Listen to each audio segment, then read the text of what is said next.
In today's video, we are looking at a super rare mental condition called dissociative fugue or Bourne Syndrome.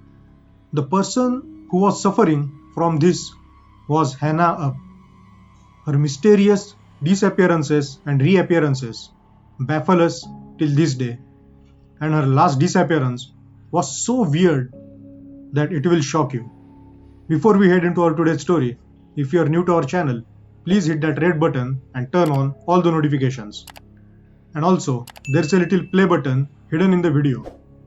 If you can find it, comment its timestamp. So, let's get started.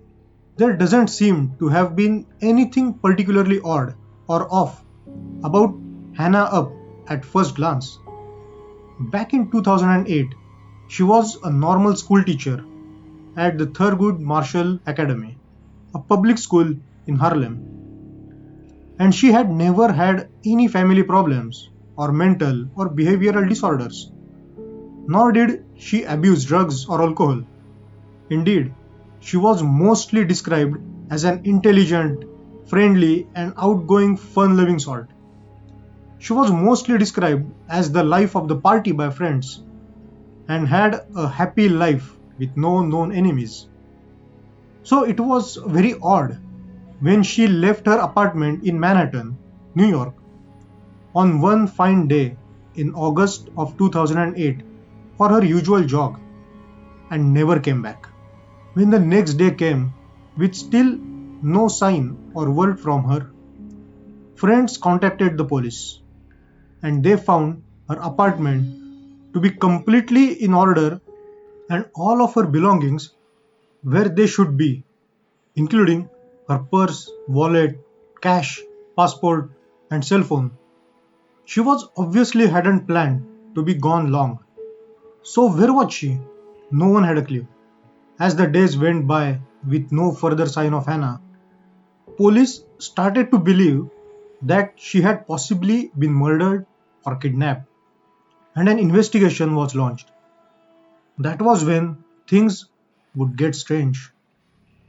9 days after Hannah's vanishing, a shopper at the Apple store in downtown Manhattan saw a woman whose face was familiar because it had been splashed all over the news and in numerous missing person flyers. It was Hannah Upp. He was sure of it. However, when he approached the woman to ask her if she was Hannah, she said he was mistaken and sort of ignored him, seemingly in a sort of indifferent trance. After this, she was sighted all over Manhattan and Soho like a ghost, in Starbucks, at various shops, and even at the local sports club. Often described as being in a sort of daze, but she never stayed in one place long enough for police to arrive.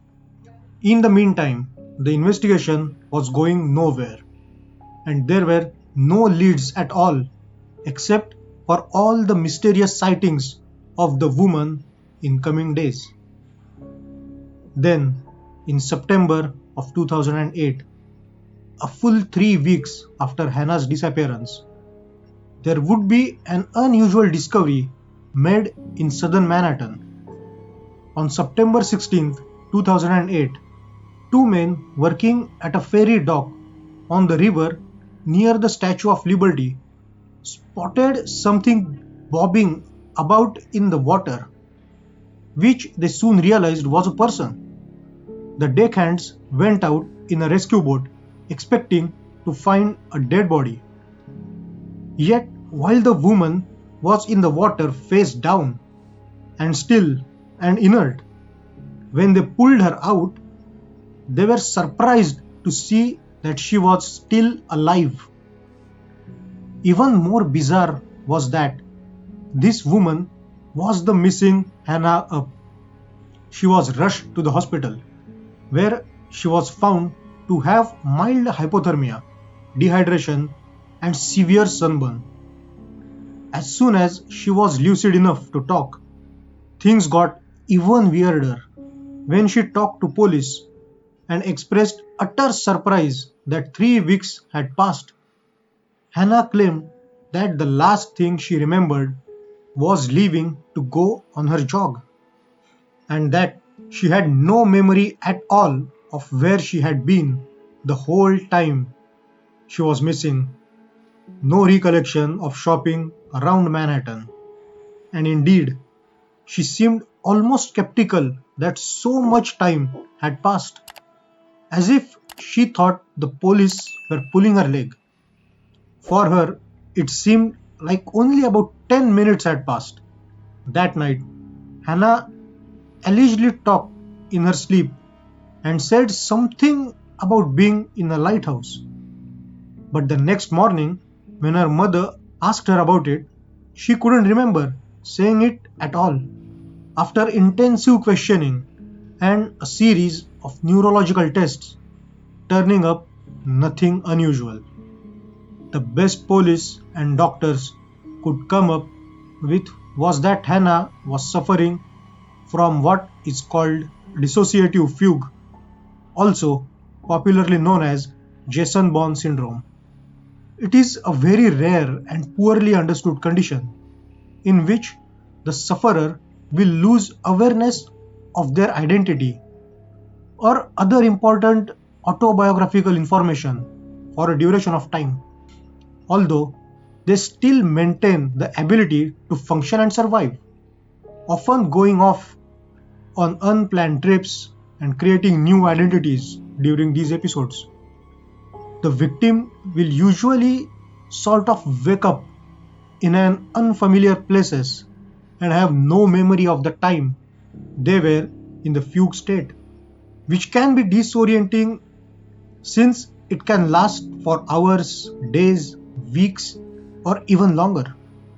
However, the strange thing in Hannah's case was that the condition is typically caused by some powerful traumatic experience in a person's life, and neither Hannah or her family could recall her ever having such an event. Hannah was even hypnotized by psychiatrists in order to see if there was perhaps some trauma that she had repressed, but they could find nothing of the sort. Nevertheless, this was the best explanation at the time, and Hannah tried to go back to her normal life. But this would not be the end of it. Hannah went back to teaching, moving to Maryland to start fresh.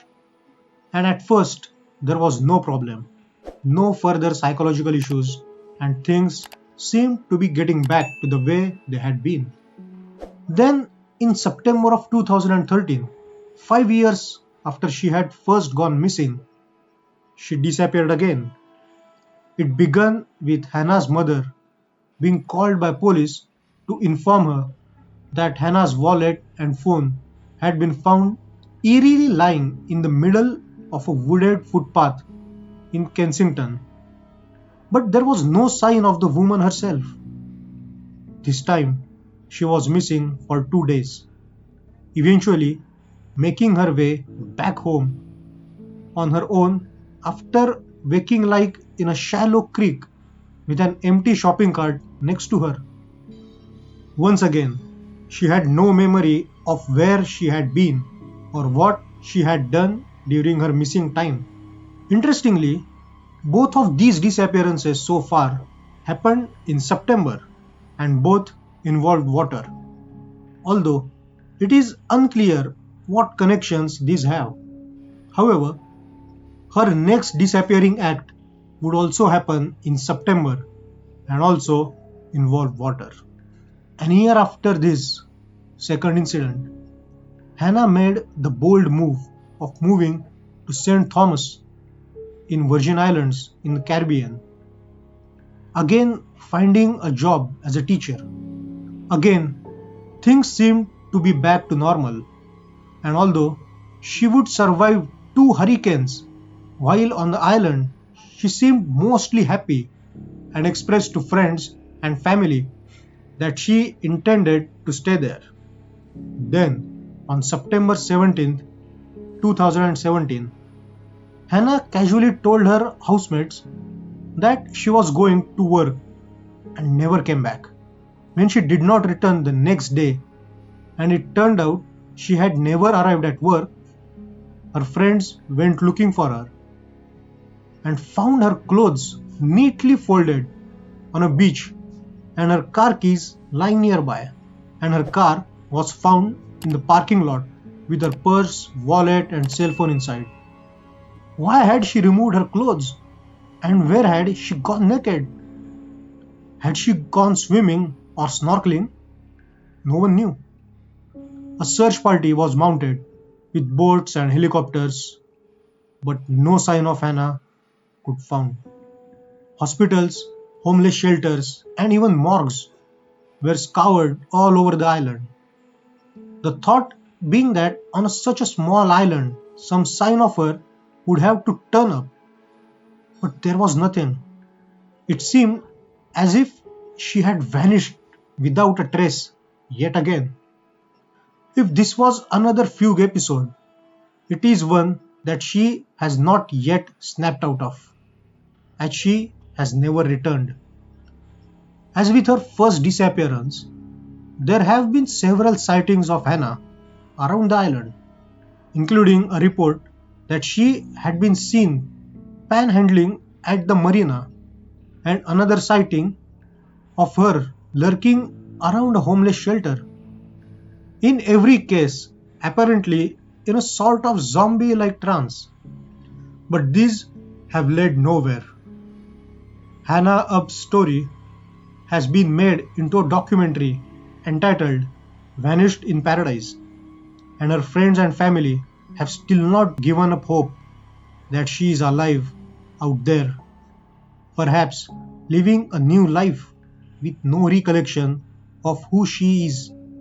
But the spectre also hangs in the background that this time something terrible might have happened to her. What happened to Hannah Upp? How could someone go missing for weeks on end with no recollection of where they had been, of what they had done during that time?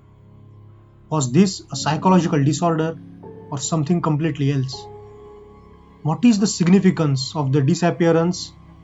What is the significance of the disappearances all happening in September?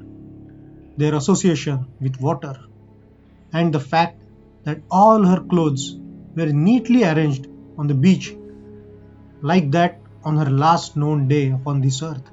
Is she still out there? Perhaps still wondering who she is? Or has there been a tragedy?